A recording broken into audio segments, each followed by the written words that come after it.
欢迎来到频道 Daily Star News， 订阅频道，不要错过当天最热门的新闻。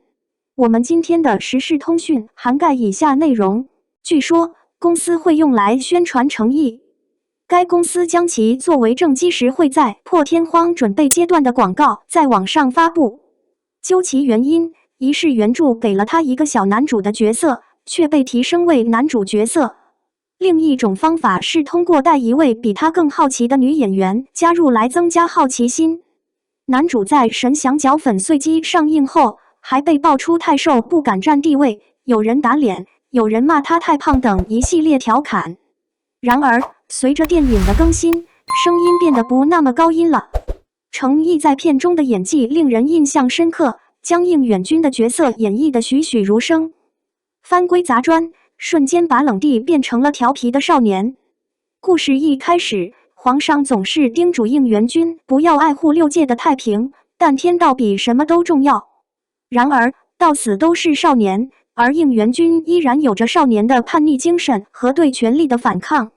在漫长而乏味的仙人生活中，他也找到了属于自己的乐趣，就像一天天翻乌龟一样，一翻身，他的冷度顿时变得不那么冷了。更奇怪，杨唐每天被后者调侃是顺理成章的结果，他不是一个老角色，而是一个被宠坏了、头晕目眩的少年，外冷内热。表面上，他是一个严厉而冷静的皇帝，但有时他会坐在屋顶上，喝着酒，拍着瓦屋顶。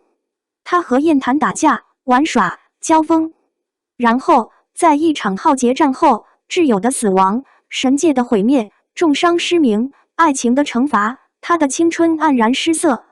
渐渐的，他变得更有耐心和克制。然而，在下凡成为唐周之后，预告片描绘了一个推翻或违反法律的年轻人的回归。他的演技和五官都出类拔萃，尤其是考虑到他的严重创伤，他的战斗伤害令人心碎。程毅在这部剧中的大部分亮点都是战损，其中包括应远在一场隐士和恶魔的战争中受重伤摔倒。虽然很悲惨，但这张照片实际上很可爱。在这个因素上的表现出思想被过度消耗后的无助感。出身于中毒灰白的疯狂国度，失去操纵，继续为治理而战。如果用照片来定义美强的苦恼，那一定是那一刻的永恩君。于是，在转链跳下木桥救出杨唐之后，他又独自一人到隐士全球受罚。可他忍着当着杨唐的面否认自己为他动了心，想救你，免得他因爱而受到惩罚。然而，到了该受惩罚的时候，他却主动选择了爱的惩罚，而皇上趁着燕檀想要撕扯回忆的同时，将那份回忆锁在了他的仙魂之中。乖乖接受惩罚，就等于告诉任何人，他其实很珍惜言谈。电影制作人还发布了这场表演的照片，他开始质疑这将如何演变。开拍后，他的脸立马就变了，剧痛从屏幕上涌了出来。在前5集里，我应该说应远要么是在受到伤害的边缘，要么是在受到伤害的街头。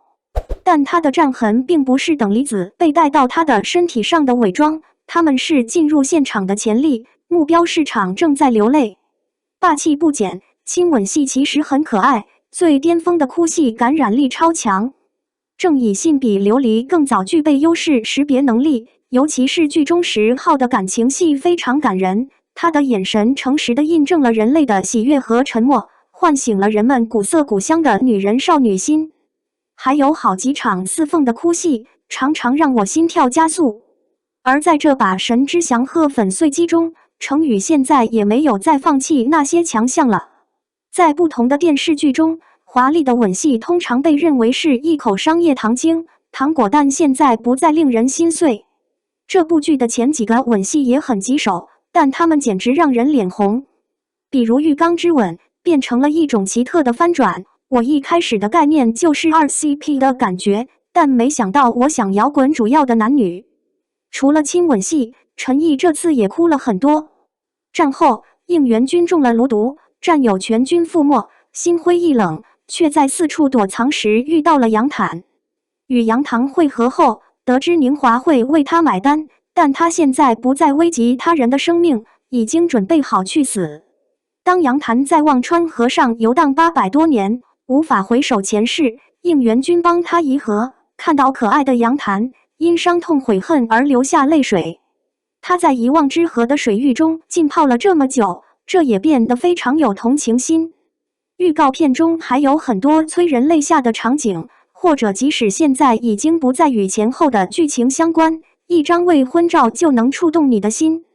总而言之，应远君的刻画其实是成功的。与其说这部戏是诚意的宣传，倒不如说这部戏和诚意是相互成就的。我对他的脸没有太大的影响，但事实上，应远的父亲在这部剧中变得很帅，很英俊。就算是临江市，我也从来没有给过他利息。